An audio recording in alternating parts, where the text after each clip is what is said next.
Sonya Judd believes we should live life as if it's rigged in our favor. That's a message many of us may need to hear right now. She believes that the good and bad things that happen in our lives are rigged in our favor and were intended to happen in order to facilitate growth or to experience the benefits of our progress. Sonya is an investor in Nassau Investments, a multi-million-dollar equity investment firm, the owner of the executive coaching firm SJS Executive Coaching, and she is a runner, model, speaker, and the mother of Irish triplets. She is one of 10 children born and raised in North Carolina, and she believes this taught her to be uniquely who she is in the midst of very different people, circumstances, and places. Check out this episode of the Age Has No Limit podcast as we learn about the experience that rocked her world and caused her to undergo the healing that she needed to become who she is today. You will also learn about the innovative real estate investment she facilitates through Nassau Investments, why she looks beyond the achievements checkbox as an executive coach, and how she believes that one-dimensional parenting is restrictive to both the parent and the child. Don't forget to subscribe if you're watching this podcast or to download this episode from your favorite streaming service. Thanks for joining us on the Age Has No Limit podcast. It's the Age Has No Limit podcast. We're here to show and prove that your age shouldn't prevent you from designing and living the life you want. I'm your host, Patrice Davis. Let's get started. Welcome back to the Age Has No Limit podcast. We're getting an opportunity to get to learn about Sonya Judd. So Sonya, you wrote something that jerked my soul. That was the best way to describe it. I actually also felt my body jerk a little. You wrote that live life as if it's rigged in your favor. And that's a message I think many of us need to hear right now. Tell me why that's a mantra for you and, give us some examples of how you apply this in your life. So this goes back, first of all, thank you for having me, Patrice. It's such an honor to be here.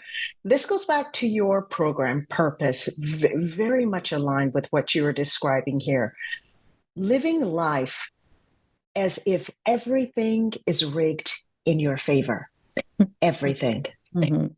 So this is living life without self-imposed restraints, living life strategically in a way that aligns with your authentic self, mm-hmm. and your divine purpose.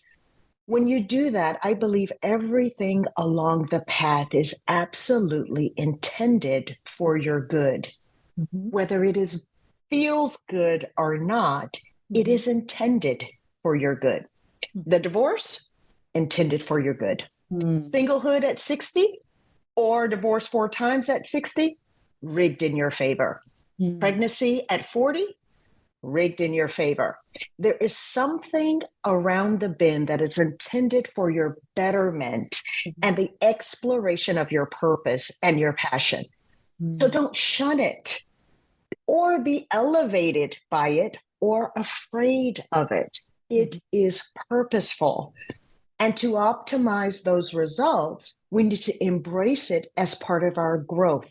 So that's why everything, I believe, is rigged in our favor, whether it feels that way or not. That's an excellent way to couch it, like to really position it to help us understand that the good and the bad is truly rigged in our favor. What that does, it helps eliminate or reduce worry. It helps to eliminate or reduce anxiety. And it helps you to, I'm going to use the term go with the flow. It doesn't mean that you live life without intention or without planning, but understand that you're absolutely right. It is rigged in our favor. And imagine how many of us would live with less stress if we just understood that and if we operated from that. So I appreciate you, positioning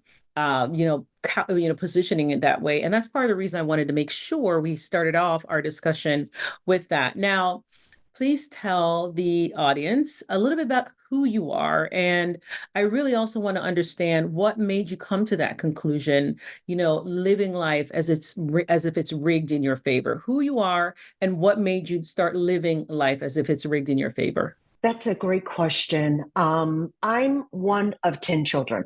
Mm-hmm. I was born and raised in North Carolina, mm-hmm. and I have a wonderful set of parents who taught us that education, integrity, having a faith-filled life towards Christ are the three greatest values that will sustain you for the rest of your life. So when I was 18, I figured I want to write books. So I'll go to New York and I'll just write books. Well, it costs a little bit to write books. So I decided to get a job. I went to this place that I thought was Wall Street, and it was a temporary service that placed people on Wall Street firms. And I got placed at JP Morgan on 23 Wall Street, and I worked really hard. They hired me full time, and I asked three people. That's my thing. Do it three times, right? What is the best college to go to? Yeah. Two people said New York University and one person said Columbia University. I applied to New York University. I got in. I continued to work. I continued my studies in finance, went to graduate school at Columbia University, studied economics, and then got married, had kids, moved to the West Coast in the tech firm, and decided to restart my career in tech in finance.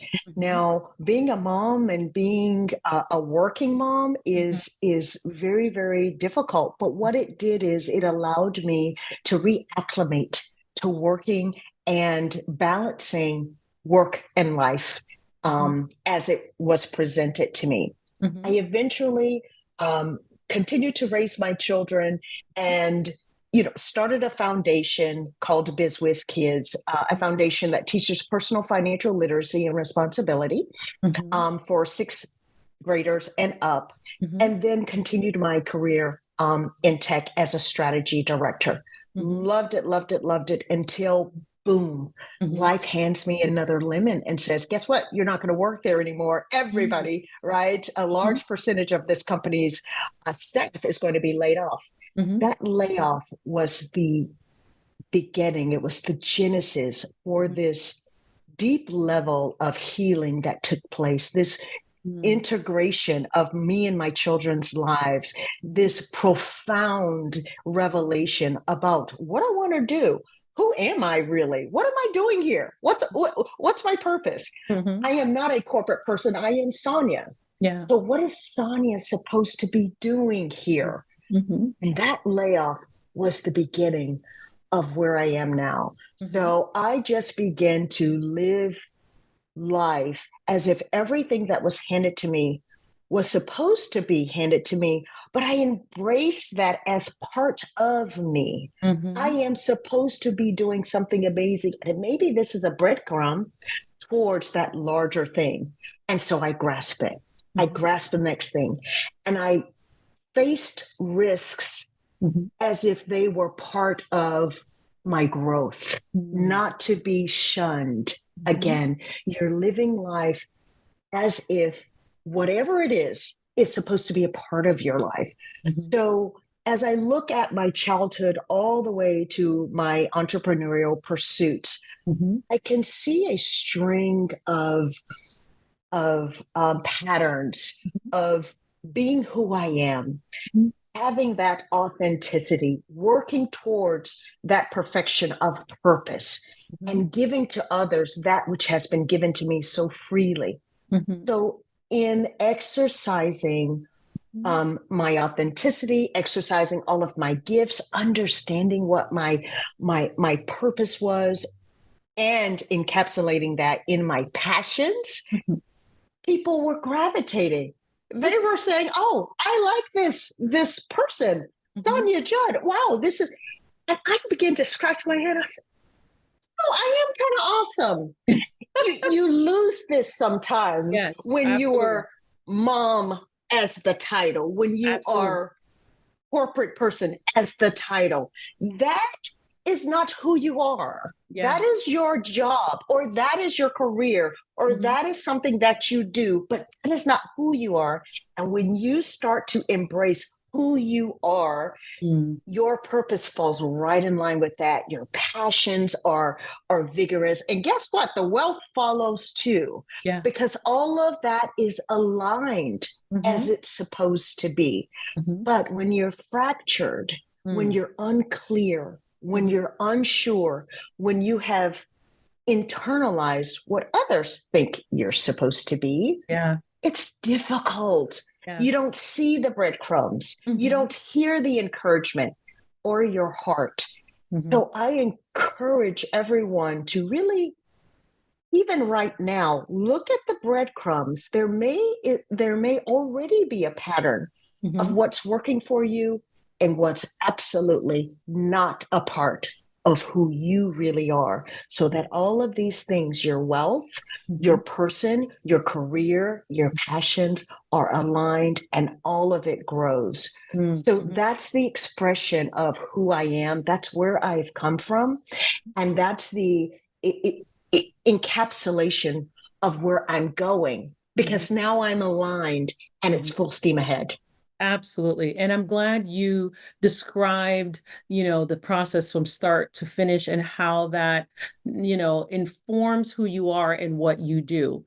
What I'd like to do for those people who need to understand that healing process is ask you to please describe that healing process. What was that like? When did you start to notice the breadcrumbs, and what was your aha moment? And do you remember all of that? I think that's going to be very helpful for the audience, because you've described your entire, the journey up until a certain point. Please give us a little bit more details about the journey, going through that journey. Absolutely. Going through the journey of life, it seems like many of us, particularly African-American women, we are assigned to a type of life. You go to college, you get a job, you get married, and then you have 2 kids, and you keep working for somebody. Yes. Until life interrupts it and says, nope, but doesn't give you the clues afterward. Yeah. There's just a no. There's just a timeout. And so that is what happened to me. I was laid off, and it's like the record scratch. Wait a minute. I'm at the height of my salary. I'm at a very good position. My children are amazing. This house. And this is where I'm supposed to be. But how about what you've neglected along the way? See, there are those things that people tell us, have you noticed you do this? That may not be aligned with who you are.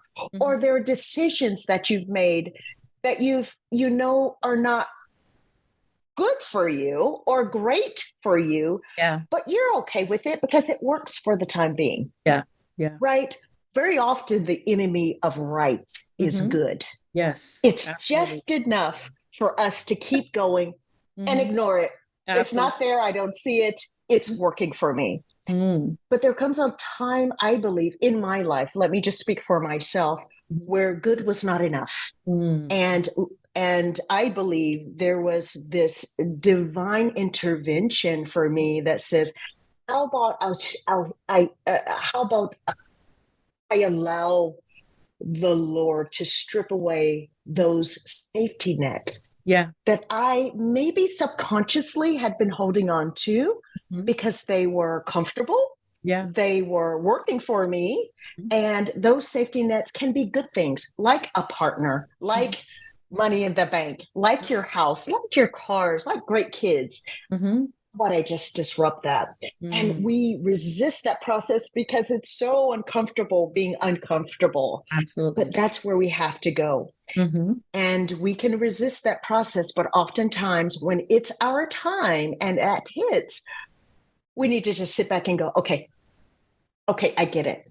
Let me sit down, be quiet, and listen to my heart and look at the circumstances around me. The circumstances around me at that time were all the doors were closed, all the employers were saying no, all the windows were closed. And all of my self-imposed gifts, talents that I had been using all these years were null and void. So it was very, very clear to me, because I feel successful and I have evidence of my success. When the success is taken away, it is, okay, there's something happening that is trying to get my attention. Let me listen and stop running. Yeah. Let me stop running from this discomfort. Yeah. And when you stop running, guess what? You silence yourself. That's part of the healing process. You stop refuting it, and you get real. with Yeah. yourself very quickly, Yeah. right? You look at the things that you don't want to see, right? Yeah. Sometimes that's fear. Yeah. Sometimes, a lot of times, it's unforgiveness. We dragged dead bodies with us for so many years because those people live out of town. I don't have to face them. I can hate them from afar.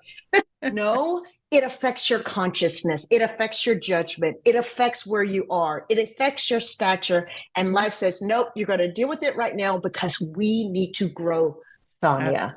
Absolutely. And so that's lots of tears. That's lots of silence. That's lots of exercise where your brain can have that oxygen enough to start thinking in terms of where you haven't been thinking before, right? Einstein says thinking allows thinking that other thinking has not ever allowed it to go, right? It allows you to step back and say, okay, let's go there. Let's go there and let me face maybe those parts of me that are not so awesome. And very often we need professionals to help us with that healing, to help guide us and walk us through that journey. And if you need those professionals, guess what? Go get them. I was kind of stubborn. I was like, okay, I know I'm too messed up to even go somewhere right now. I have to figure out where I have the most opportunity to dig down. A lot of it had come from childhood. As wonderful as my childhood was, not everything was fantastic. Yeah. And those boxes had been closed, Yeah. right? It was a lot of journaling. I couldn't even remember as an adult some of those things. So that journaling helped trigger a lot of those experiences. That did happen. Yeah. Oh, I didn't remember that. Okay, wait a minute. I'm a middle child. So I felt the most independent, which means I didn't ask for help, which is translating to me. That's why I don't ask for help at work. Yeah. So what was happening? What happened that had closed that I thought was all forgotten? Yeah. Was affecting me as an adult. Absolutely. And it was really cathartic to go through those tears and that journaling and that exercising and that thinking, right? So wherever that healing lies for you, and I will tell you, a lot of it's by yourself. Some people don't want that quiet time by themselves. It may be required. Don't run from it. It is part of that healing. And when you're making progress, you're getting closer to freedom. Yeah. Remember, let's go back to that aligning all parts of who you are, right? You are your purpose, you are your goal, you are all those gifts and talents. When they are aligned, you are optimizing your growth. When they are not aligned, you can imagine orbits floating and you just grab one, you just run with it, grab this one. Can you imagine if all of them were all together? Yeah. Yeah. Yeah. So healing is that path to growth. And it also can help you express to others where they need help, right? You help yourself. Guess what? You're going to help a lot of other people once you were 100%. Yeah. And that's why we're here. We're here for others. All of us. We're all here for others. Yeah. Yeah. I'm glad you said that. And I'm glad you described that in that much detail, because one of the things that I've learned personally in several instances in the last few years is that you have to accept the discomfort and the silence, because it's discomfort, settling in that discomfort, and then making sure that you allow time for silence, because there's a lot that's revealed in that silent time. The discomfort, the silence, and the humility, I believe, are accepting the discomfort, the silence, and the humility, at least for me, are the three components that help me move forward. Because the humility helps me at least understand that I don't have all the answers. And I believe that's the beginning of searching for the answers. First, understanding you don't have all the answers, and then search for those answers. They could be answers within yourself. It could be those boxes, as you mentioned, that were closed off, not realizing that that closed off box is actually translating into a certain adult behavior. So I'm glad you really helped, and it will help the listeners understand that don't run away from the discomfort. Take time for silence. A lot of us cover up the silence by, just scrolling and watching TV and keeping ourselves entertained. That's absolutely fine. You definitely want to make time for that. But when you're working through something, try not to cover it up with external things. Give yourself time to be silent. Journal, as Sonya mentioned, that journaling really, really helps to clarify your mind. And the final point I want to make is, as at least for me, for journaling, I always explain to people when they ask me why I journal, that's because when you are journaling, at least for me, the time it takes to form complete sentences, you're taking a thought from this ethereal thing to actual complete sentences. I believe that deepens your understanding of a thing, of a situation, of a challenge that you're experiencing. And so journaling is definitely, at least for me, a really, really big part of that. So thank you for laying that out. Now, one of the I things love the way, Mhm. I'm sorry to cut you off, but you made an excellent point. Mhm. We remember about 38% of the things that we hear. Mhm. We remember about 74% of the things we write. Right. Absolutely. So always writing things, my memory, okay, that's one thing, right? I'm always writing notes and there's sticky notes all over my office. But you hit the nail on the head. Writing expresses who you are inside, and nobody gets to judge that. Yes. And so you're yourself when you're writing to yourself in your journal. So it's so important. I love that point. Yeah, absolutely. Absolutely.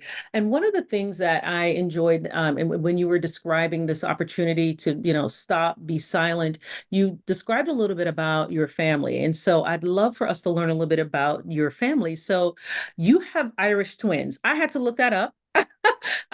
So you said Irish triplets, actually. So explain to everyone who's listening what Irish triplets are. You said they're going off to great colleges. So please describe that. And then I also like to learn, describe a little bit of some of the things that you did to make sure and really set them up for success. Absolutely. So Irish is just a term that you put before a set or a singleton that was born within 12 to 18 months of another child. So I had my first, and then 11 months later, I had a set of twins. So I had Irish triplets because all three were born within 1 year. Wow. So they are actually absolutely a big part of my growth, my life, my happiness, and my joy. Some of the things that I did to help in their success, and there are studies that support the use of homeschooling children in a way where they are home, they feel safe, they learn from their nurturers, how to extrapolate their thoughts, how to talk, how to express themselves. And so we decided as a couple to homeschool our children until they had the ability to tell us what happened. That was our standard. Yeah. Until they can tell us what happened at school, you stay home. Yes. And for us, that was kindergarten, first grade. The second thing that I think that was really, really helpful was I instilled those same values that my parents instilled in me: faith in Christ, excellence, education, and integrity. So really passing along those jewels that helped make me the person that I am. The third thing out of 4 was I learned to listen to them. As parents, we know better. Yes, absolutely. They are to obey. Yes, absolutely. But God can use a donkey. Exactly. And he can also use you not just as a parent, but as a confidant, as a best friend, as a sounding board. But if we're always in a unilateral relationship with our children, go here, do this, do that, don't say a word, sit down, maybe we're missing something about their purpose, about what they think, or guess what, about what we need to know as parents, because none of us got a manual. None of us got a guide. We're doing the best that we can, but they have such great insight. So I learned to listen to them, enforced and reinforced who they are as people and encourage them, right? These are times where it's at dinner and, son, you are a king. You are the head and not the tail. You will lend and not borrow. You will always be at the head, okay? Don't ever, ever think that you are not a leader, okay? Yeah. So always enforcing and reinforcing, even if they go, okay, mom, okay, I got it. When they get to college and they're challenged, they're going to remember, wait. Yep. No, I don't follow. I lead. So no, thank you for that beer. No, thank you for those cigarettes. No, thank you. I think I want to study for the exams. You lead and let others follow you. And the last thing is I probably should have put first, and I got this from my sisters, my 6 sisters, is stay calm regardless of any circumstance.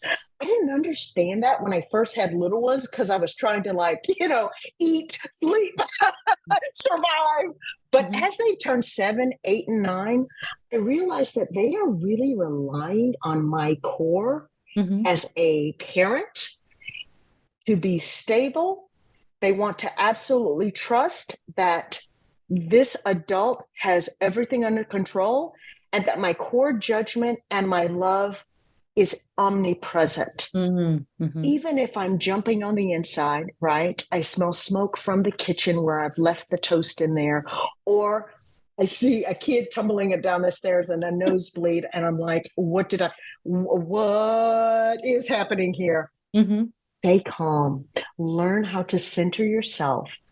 And they will also be centered. They will also learn to stabilize their thoughts and their emotions. Emotions should not rule you. You should always rule your emotions. But as teenagers, right? Going to college, emotions are going crazy. Learn how to stabilize yourself, and they will do the same. So they follow your example in many ways. So you're setting that as a parent. That's a really interesting point. Talk to me about stabilizing one's emotions and making sure children understand the difference between stabilizing one's emotions and not ignoring those emotions, and understanding when the emotions are valid, which of course, I just would love for you to explain how you explained it to your children and really the way that you approach your emotions when it comes to stabilizing versus acknowledging and knowing when it's time to allow yourself to really feel it if you need to. Yes, I love this question, Patrice, because it really goes to really being a centered you, a whole you. The order of operations for circumstances is circumstance happens, crises happens. There is a reaction. There should be a response. And then there's kind of a post-response. So that's the order of operations. And guess what? Youngsters and teenagers are sitting there watching you.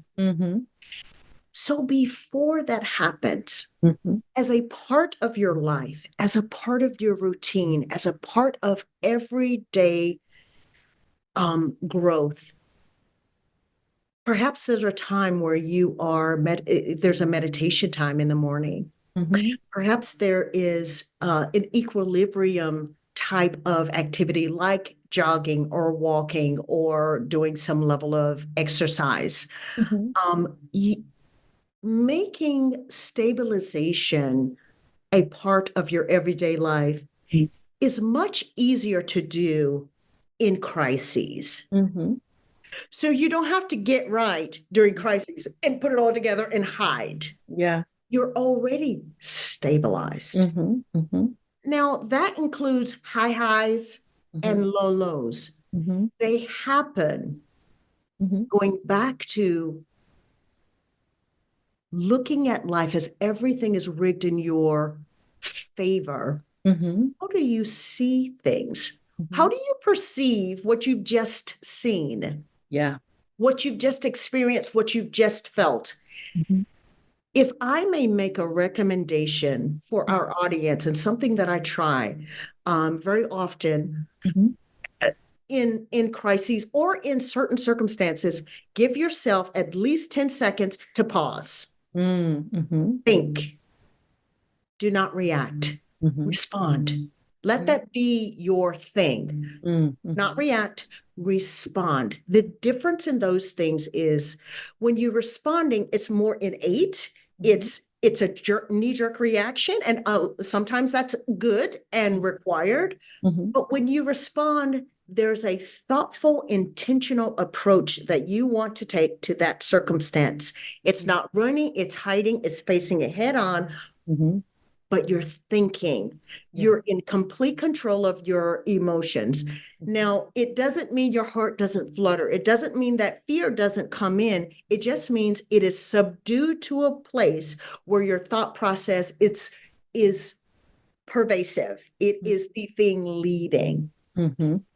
In that, remember, we're in that circumstance, we're in that response or react, and then there's the post. During the postpartum of the thing, the crises, the layoff, the divorce, the I'm breaking up with you over text. That post part is another opportunity for you to draw back and take that time out to think. With children or even adults, and especially teenagers, that's when you can also verbalize that you are thinking. Hey, I noticed that you got in late after my third warning. Can you help me understand why that happened? I am upset with you. I'm disappointed. And this is not acceptable behavior. However, I'd like to hear your feedback first about why this keeps happening and what you think your punishment should be. And then we're going to step away and we're going to think it through. Now, it's not going to always be that calm. It can be, you know what? I can't speak to you right now because I will yell. I need about an hour and then let's come back together. That's really great in interpersonal relationships with a partner, with your spouse, with your parents. Maybe you're caring for your aging parents at this age with no limits where you should be traveling. They have called you for a 70th time to go get them a pack of whatever, right? It is, okay, wait a minute. I need to handle this in a way where it meets both of our goals. They understand that this is my limit. This is my limit and I cannot support this. But let's talk about how we can support you going forward where your needs get met, even if it does not include me. I love you, I support you, but this is unacceptable for me. So verbalizing that postpartum thought process to the person brings them into that process to help you and them come to a resolution, and it's not adversarial anymore. They are partners in this solution. And a lot of times people, they're resisting and they're bucking because they feel rejected or they feel hurt or they feel whatever negative emotion. But if they know, I'm still on your side. And accept your behavior, love you, and I'm still on your side. Sonya, those are all great points. I like that you're demonstrating, number one, how one can have a practice of equilibrium, which I think also seems to inform the way that you act when you're in the middle of a crisis, or when you're confronting a child about a certain kind of behavior, or when you're dealing with a challenge with taking care of an aging parent.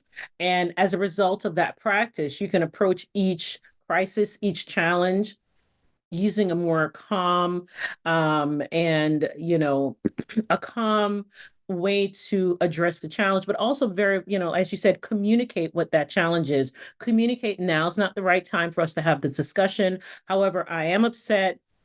And I just think that, number one, you're taking into consideration that person's concerns. And I really also like the fact that you're giving a really great example of how not having a one-dimensional relationship with a child, again, going back to the example you provided about how to communicate your disappointment with your child for something that maybe they've done, and maybe it's the second, third, or fourth time that they've actually, were disobedient, so to speak. So I do think those were all really, really great examples. And I really appreciate that you provided such detail on that. Now, we're going to talk a little bit about Sonya, who is a part of you are basically a part of a multi-million-dollar investment firm. If you can describe what the firm invests in and what would be your pitch to this audience to become an investor. Yes, I one of my favorite topics.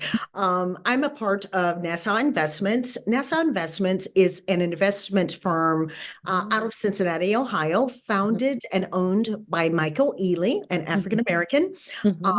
and it really secures investments with real estate, offering often double-digit returns, and so he has both the investment firm and offers a mastermind to teach others how to do it. So, one of the investments that we currently have is a large hotel. Mm-hmm. The value is about $127 million that we're building in Sarasota, Florida. It will be the only hotel on Main Street, which is the main part of Sarasota. Sarasota is a budding retirement community, number 4 for 2024 USA Today Best Places to Retire. It is a 16-story, half condos, half hotel unit with commerce on the bottom. And we're breaking ground this July. So what we're doing is the process is to invite investors to partake in it, to be limited partners or general partners in that particular investment, and then they earn those returns. So my pitch would be take a look at your portfolio and understand what your goals are for wealth, and let's get there quicker. Let's get there with secured investments where you pick the type of investment, whether it's a hotel, single family home, whether it's a villa, whether it's a multifamily establishment that's built or going to be built.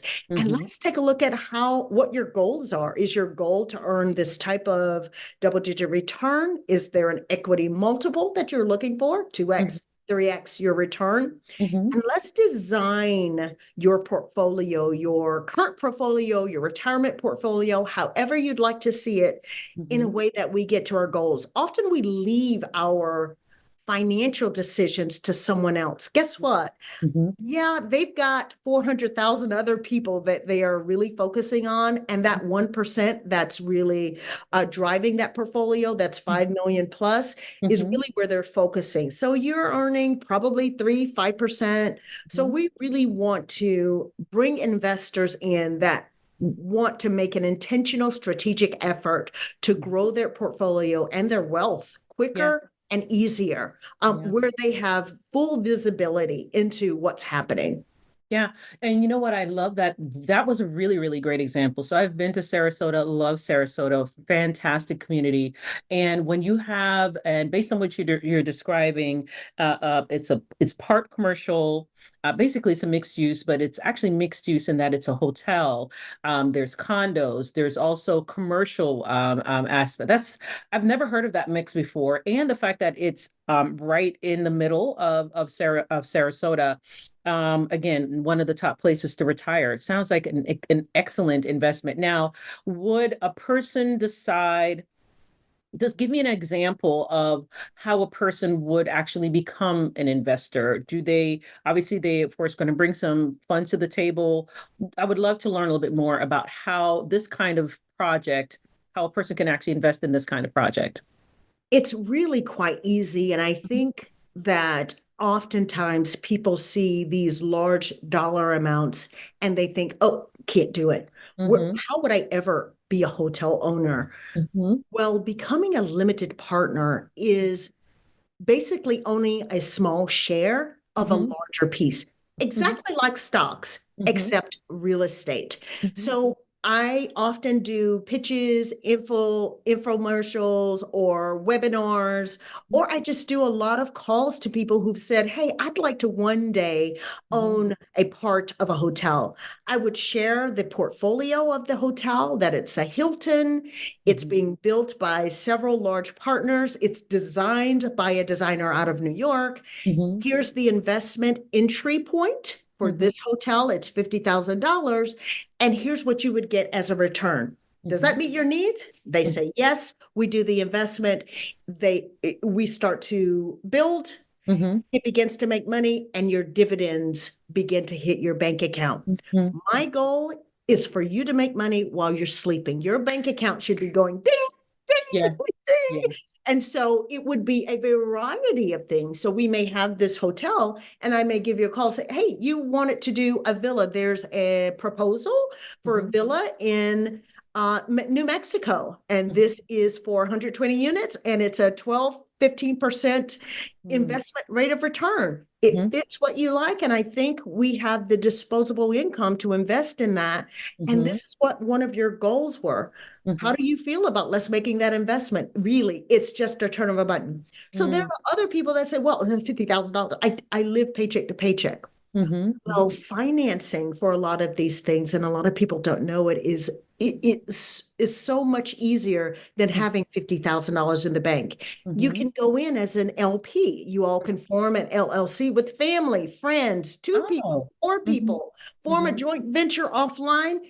Two of you go in for 25 apiece, or 5 of you go in for $10,000 a piece and enter that way, or 10 of you go in for $5,000 a piece. You can also use a self-directed IRA, which is exactly that, an IRA that your employer has.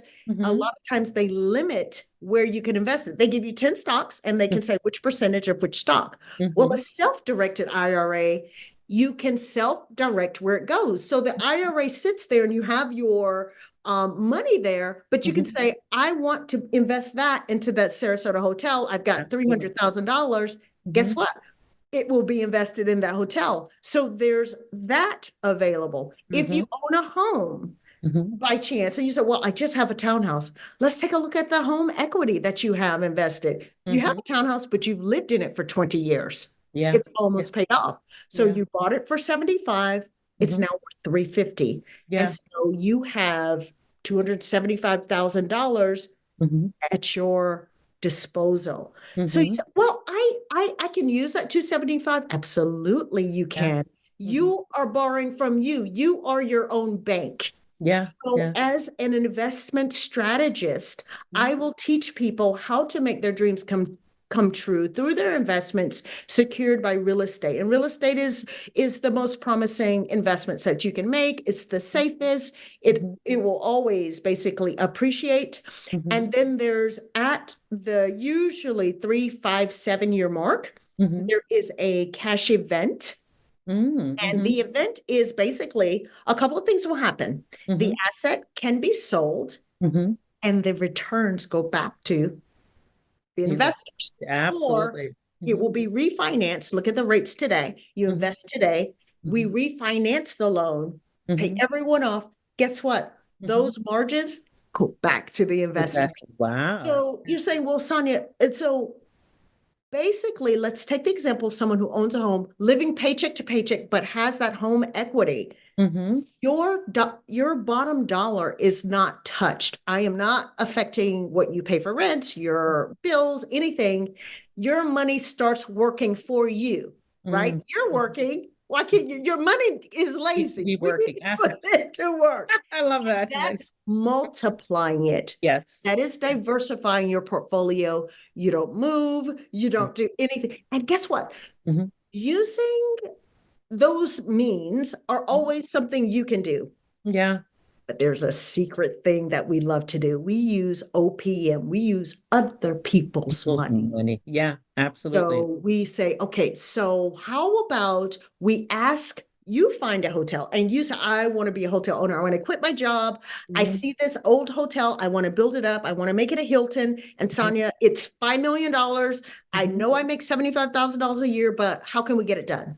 I will call investors who are looking to make an investment the same way you were looking to get yours back. They're looking for projects to say, okay, Keisha is going to pay $5 million for this. In 3 years, it's going to be worth 15 million. Yeah. How much do you need? I'll give you 2.5. So you're using that money, other people's money. You haven't gotten a raise. You haven't quit your job. You're using. That one gave 2.5 million. This one gave $500,000. This one gave 100,000. 4 people gave 10,000. You consolidate that, you get 5 million. We build it. You operate it. it starts to return 2.5 million a year, 3 million a year. Before long, you've paid your investors back, you own a hotel, and you're still reaping the benefits of being a hotel owner. Yeah. So those are the types of strategies that optimize your returns. So often people want you to also pay for that. Hey, Sonya, how much does it cost for me to hire you to help me do that? It doesn't cost you anything. So let's go back to the very beginning of this broadcast. Live life as if everything is rigged in your favor. The people you've met along your life, the people that you've went to college with, that family member that really you've reconciled with and is looking for a partner and would love to go into business with you. All along the way, all of this is working towards your good. So if your heart is purposed to grow your wealth, the universe starts to collude with you, and it starts to happen. So don't be afraid if it feels scary and sounds expensive. And how can I get it done? Yeah. What will it take for me to get this done? And start doing it today. Age has no limits. There is those self-imposed limits of age. I'm a woman. I'm a single parent. I have 4 kids. I have student loan. That has nothing to do with your purpose. The circumstances. I like that really great description of number one, the different ways, the different approaches, and even thinking about the different starting points of each investor. Some may have $50,000 in disposable income that they want to invest in a particular hotel. Maybe, as you said, someone has a $75,000 a year salary. And what you're doing is showing that, number one, as you said, life is rigged in your favor. And so whether you're starting at $75,000 a year and whatever that computes to in terms of what you're able to invest, or as you said, maybe someone that has, $50,000 to invest, you're helping us all understand the ways that you can construct investments to work in your favor. And that it's not, we all don't have to invest in REITs, because immediately I kept thinking, okay, well, how's this different from a REIT? Well, really, it sounds like you're removing the middle person. You're removing that investment firm that helps to distribute your funding to a REIT or collection of REITs, if it's an index fund or something like that, and you're going directly to the person who's making that investment happen. So that's really, really interesting. It's helping me understand also the different investment groups that I'm hearing about that are investing in hotels or buying hotels. Many of the ones I've heard of are actually buying already constructed hotels that really need that infusion of cash for renovation, for marketing, and all of those things. But you're providing an example of a hotel that is being built, and how that could will result in those amazing dividends that they're going to get at the different points, and that's really great. There are different points in that process once the hotel has been built that they will actually be able to see, of course, returns on their investment. Am I explaining that properly? That's exactly correct. That's exactly correct. Excellent, excellent. Now, you're also, though, and this is important, and I think this may be something that came about after the layoff, and please correct me if I'm wrong, that you're also the owner of SJS Executive Coaching. And one of the things that you wrote on your website that really, really resonated with me as well was you believe one of the most important aspects of our growth, and I chuckle, and it's a nervous laughter as I say this, because it is so important and significant to me in this point in my life right now. I believe one of the most important aspects of our growth is that we are free to be and express ourselves authentically. And that, I think, is such a deep, a lot of people are dealing with that at their core, because many of us don't get an opportunity to even know who we are authentically, because either we were the good kid that we weren't really able to express ourselves, because maybe we were in a situation where we had parents that parented one-dimensionally, or then we take that child who was parented one-dimensionally, and then they are now working in a certain environment where they have to conform to the environment, and so they still haven't had a chance to really understand who they are, so they can even begin to communicate and be who they are authentically. Finally, at let's say 50, which is probably why, they are able to learn a little bit more about who they are. They now have more silent time. They've raised their children. They've, conformed as much as they needed to in their workspace. I don't know if this sounds, maybe this is my life. So I'll pause with the question. I realize I really want to get more from you in terms of why you say that. Like, why do you think that's so difficult for people to do, to express themselves authentically? Not all prisons have bars. Mm-hmm. Mm-hmm. The restraints that we inherit as kids, being Black, they came with the packaging. The restraints that we adopt that are not true. Yeah. The ones that we develop ourselves, right? We are the culprits of that. Confine and restrain us to something, but it's not you. Yeah. When you're constrained, you are not free. Yeah. A slave who loves his chains will never be free. So until we say, I choose to forgive, I even forgot why I didn't even like her. I choose not to believe in the working hard, twice as I choose to ask for a promotion because I deserve it. Yeah. I choose to show that I have freckles. Yeah. Yeah. I choose that 60 is as hot as it can be, and I'm going out to a comedy club and I'm going to dress up and I'm going to be me. No restraints. Yeah. Do you see how there's a string of just popping off? Yeah. And you're coming into this freedom. Well, that freedom is who you really are. That's your authentic you. Yeah. Who you may have been for 60 years may not be you at all. Yeah. Yeah. It's been who everyone else maybe said you are, who you internalized and said you are, who the bully in third grade said you are. But you choose to accept and embrace how you were made and why you were made and your purpose. And you walk through that. I wouldn't even say walk. You run through that with this disregard to other things that would hold us and bind us.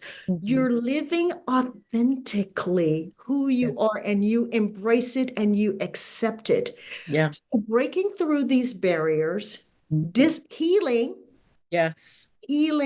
that which has been broken or fragmented, bringing those pieces together, letting go of relationships that continue to restrain us or work not for our good, accepting less than we deserve. Yeah.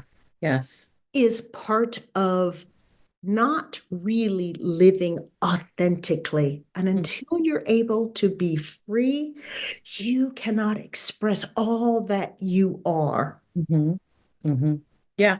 And I'm glad you brought all of that up. And it goes back again to some of the things that we talked about earlier in our conversation about how understanding that you need the silent time to even figure out who you are, so that you can align yourself with that person. And so therefore you can express yourself authentically, in every way, verbally, in the way you carry yourself, in the types of the ways that you build and maintain relationships. There is, and for a lot of us, myself included, that is a journey. It's a journey. And so I know you're describing it, and I'm also, following up with some comments on that, but I want the listeners to understand it is a journey. Give yourself grace. I am in my journey. I've talked quite a bit about my unboxing process as I describe it. So, it's just there's so much that can be said about that. Now, how is SJS Executive Coaching different from the other executive coaches that are out there? And I'm asking for a friend, by the way. Okay, of course. Of course. My competitive advantage is that I try to listen in a way that I create options for you to optimize your high performance. My goal is for every aspect of you to be together, right? You're cohesive, you are operating authentically, you are excelling with who you are. But so often there are barriers along the way that either we don't see or we choose not to see. And I call that out. I choose to say, we can cover this up and we can help you communicate great at work. We can improve your skills so that you are a viable candidate for this promotion. There's something over here I'm seeing and hearing that. Can we take a look at that? And often coaches want to get to the end where the external validation is, yay, I got the promotion. Yay, I got the guy I wanted. But all of those things, they may still mask a hindrance that if we don't root that out, those are short-lived victories. And so I am a coach and a psychologist and a sociologist. Those are all very different things. A coach walks along with you on that journey, but they also say, hey, you're in the starting blocks, your foot's too, get your foot back. You're not going to go fast. Hey, wait. You slowed down over there. Is something on your mind? You weren't running this slow. Something's on your mind. So let's quit and talk about that. Hey, I know we're supposed to be talking about coaching, but in some of your correspondence to your employees, it was a little tense. What's going on there? So I am not okay trudging along and checking the boxes. I'd rather us dig at the root. Because soon, once we fix those roots, it won't just fix that problem. Guess what? There are probably a whole lot of other things that are a result of that root being there that we're going to fix that we may not even know it. So I believe that having a truth teller in your personal board of directors or in your life as a coach is nothing like it. Being self-aware is one of the most important variables that you can have in life. Knowing, okay, wait a minute, I communicate poorly when I'm upset. Let me not just not communicate poorly. Let me understand why. Is it because I'm from a verbally abusive household? Let me just figure that out. So having someone to say, I love that you had great success. So let's talk about your childhood. Well, Sonya, I don't think that's it. Okay, just tell me how were you raised? I don't generally. I back up very easily, especially when my intuition says there's something there. There's something there. So we go together. We go together as partners to try to discover what those barriers are, those unforeseen barriers. And I choose not to ignore it. I like that.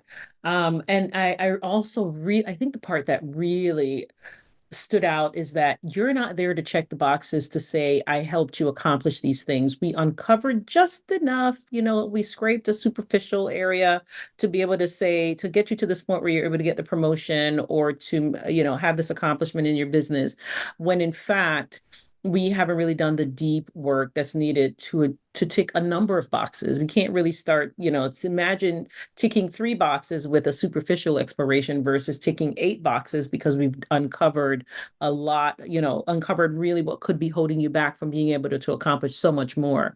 Now, I've had a chance to go to your website. I know quite a bit, I was able to learn quite a bit from your site. But for our listeners, please tell us where they can find out more about SJS Executive Coaching.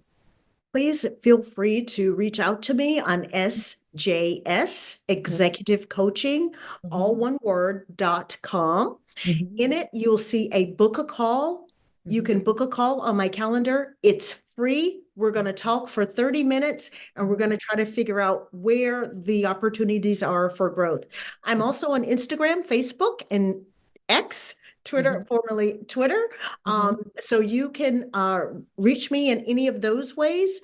And really what do you have to lose? Yeah. Right? Yeah. It is not unintentional that you are listening today to Absolutely. Patrice.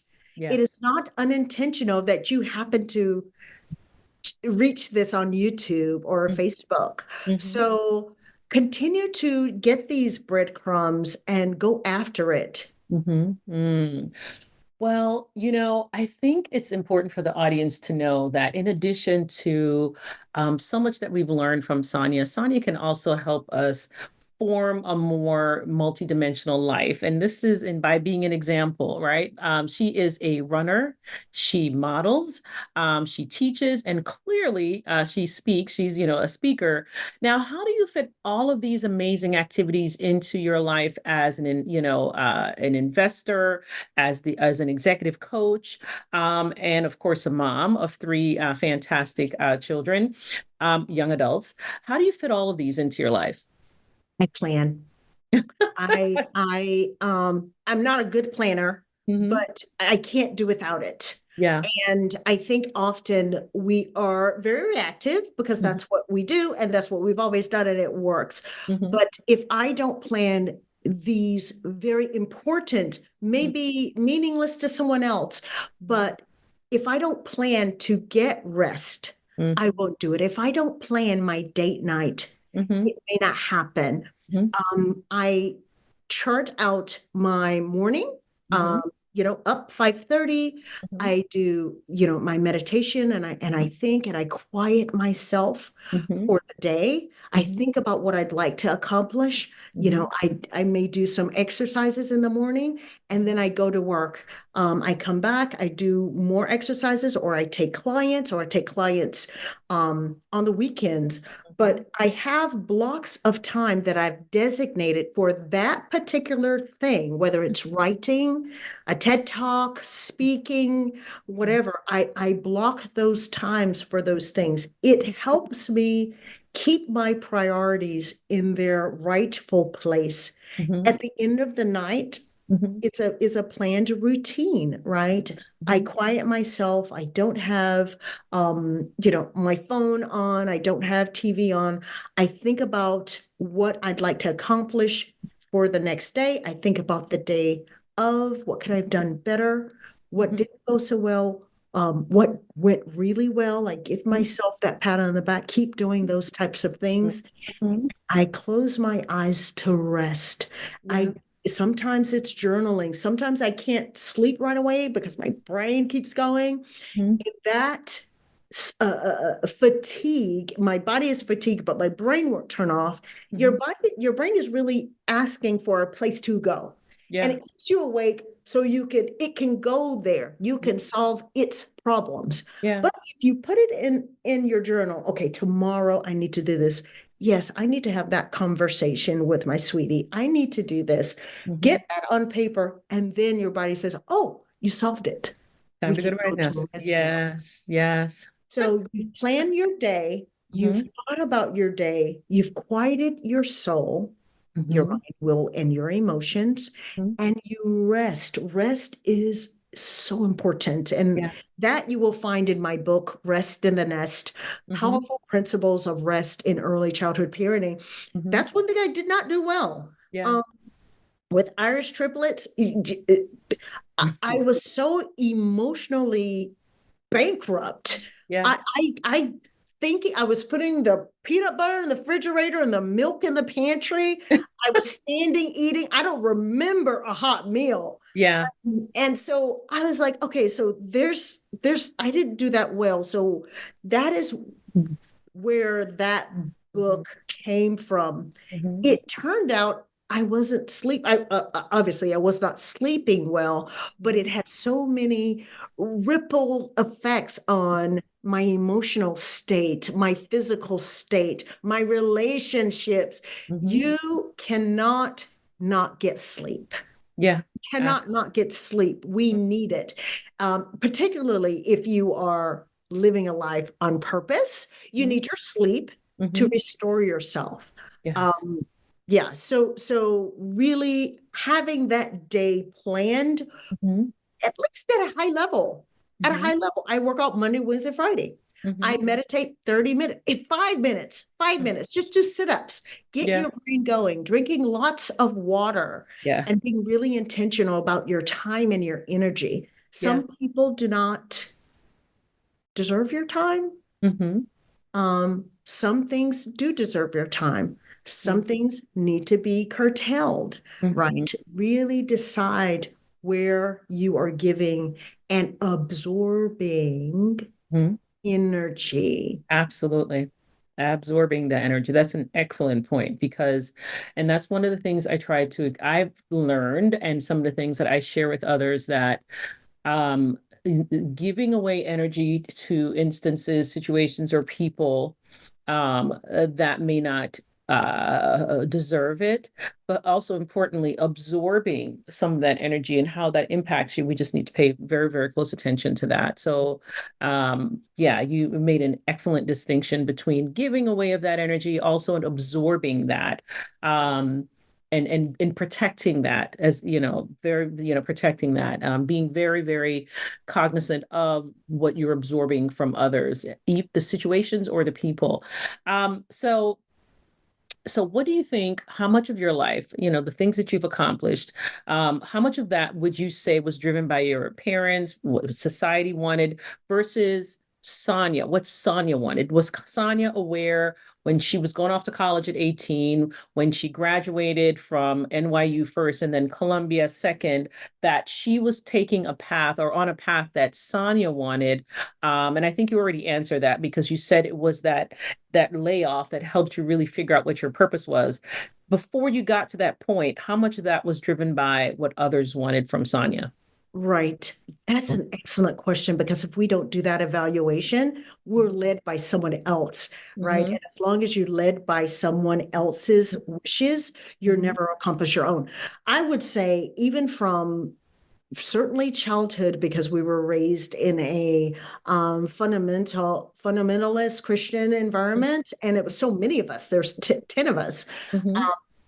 The percentage of Sonya being in control, and let's just say everyone else, was vast. I would say Sonya being in control was 20%, everyone else 80%. I was going with what I thought I was supposed to do. But as I studied, I read, I educated myself, not just academically, but also going to conferences, getting great mentors, really pouring into myself through that healing process and journaling. That percentage of Sonya being in control continues to grow. And that percentage of everyone else is lessening. Yeah. 20 to 80, probably now it's closer, it's reversed. Yeah. 90, maybe 10%. I would say 10% because I have three in college. So there are some decisions that I have to do in this point in my life, but how I do it is my decision. Yeah. So that is the distinction I make. Yes, there are some things that I must do for the people in my life, but how I do it, I choose to be in control of that, because I've come to a point where I believe I'm operating optimally and that I can make those decisions, but always having that personal board of directors. These are 7 friends of mine that have always been there in a way that is truthful and can reflect back to me, Sonya, this guy doesn't seem that good for you. Or you really, this job, is it below you? Or is now the time for entrepreneurship? And some of it you take, and some of it you leave on the shelf, and some of it you know for good that's probably not something you'll follow. But that's you. That's where you have formed your own consolidation of efforts and purpose and person, where your decisions, you trust them, you trust yourself, you trust your emotions, you trust your decisions, and I am more in control now. So I would say it's about 90-10 right now. Yeah, pretty cool. Now, what is your definition of an age has no limit life? How would you just define that? Well,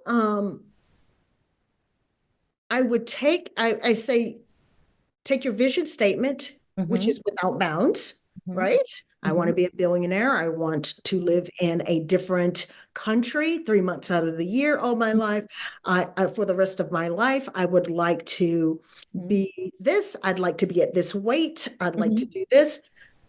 That is an age is no limit life. Yeah. Age has no control over what you do. Otherwise, I run, and I use that term loosely.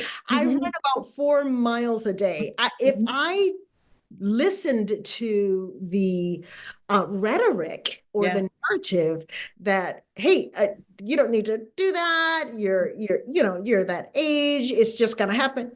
No, I love me and I accept where I am. I feel 25. So age is not even a factor. So if it's not a factor, it's not limiting you. Yeah, Is that correct? absolutely. Yeah, absolutely. So if you think of it that way, think of all the things that could possibly place limits on you, right? If you remove those barriers, what can you be doing? Absolutely. If you wrote out, take away all those barriers, I tell my children, if you remove time, resources, and limits, what would you be doing right now? And they're like, I would be going to Spelman College and Honors College and USC. Sarah's been accepted into all of those. Yeah. So keep doing that and add no limits whatsoever and allow no one else to impose those limits either. Yeah. That is what an age is no limit life looks like. It's boundless. Okay. Now, what are the next, and this is the final question.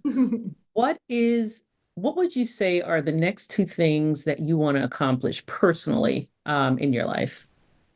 In other words, your bucket list. And I decided to stop using the term bucket list because some people don't look at them as a bucket list. And so the 2 things that you definitely want to accomplish next in your life. The 2 things I definitely want to accomplish, and you're putting me on the spot here, but I'm going to say it because I think often we don't really say the things and they don't come into existence because we don't want to be judged. But for me, that would be a committed relationship, loving relationship, and that commitment happening. And the second thing is I'm looking for the next rung on my financial goals, and that would be closer to 20 million. So I believe that having a vision, having a mission for your life is part of that affirmation process that invokes the energies to collude to help you do that. It invites those people, and once you put it out there, right, you have witnesses now that say, oh, she wants to do that. Oh, 20 million. Okay, so maybe there's a project I can help with, right? You get help. That for me is on my list, and you didn't ask this, but I'm going to volunteer it for free. That is on my list because my healing dealt with not asking for help. It is a timidity from childhood. I was always skinny. I was skinny and I had long hair and people used to, and I was bullied. And so I internalize everything. So when I'm expressing that I want to do this, hey, I need this. It is healing. It is affirmation that I've met that bucket list. I can go to the next thing and I keep doing it, right? So we talked about shackles before. Just keep peeling that onion off until you are operating at your best, where authenticity is natural, where being comfortable while you're uncomfortable is okay, when you're not fearing things, right? Yeah. So really continue to attack those things that beset us. Yeah. Yes. Absolutely. Absolutely. Wow. So this has been a fantastic conversation. Um, you are listening to Sonya Judd, owner of SJS, and I want to make sure I have the names correct. SJS Executive Coaching, an investor who can help you, find really great real estate-based investments, no matter where you are financially. Mom of three, and clearly an amazing person to keep you inspired, whether it's through her executive coaching program or, listening to some of her talks or certainly your book. I know you mentioned your book, but are there any other books that you'd like us to know about? I definitely want you to repeat the title of the book you mentioned around rest and any other books that you think that the audience would be interested in reading. Yes, the name of my book is Rest in the Nest: Powerful Principles of Rest During Early Childhood Parenting. It's available worldwide. It's also in Audible and paperback. So it's available for purchase. There are a couple of books I would recommend. I would recommend some books based on financial wealth building. I would recommend books that are really sharing how we think, how we love. I love the 5 love languages. That's something that I read annually. And if you have a career or you're in a career, I love Minda Hart's The Memo. It really expresses it's for African American women and how to grow your career in spite of the barriers and how to overcome those. So I'd love to give you a full list. I'm an avid reader, and so that's a great question. And I can give you more resources Absolutely. as I think of them. Absolutely. Well, I think we've had an opportunity to learn from Sonya and giving us some really specific examples of how we can all live life as if it's rigged in our favors. So Sonya, thanks again for your time, and thanks again for helping us understand that truly, and as I always say, age has no limit.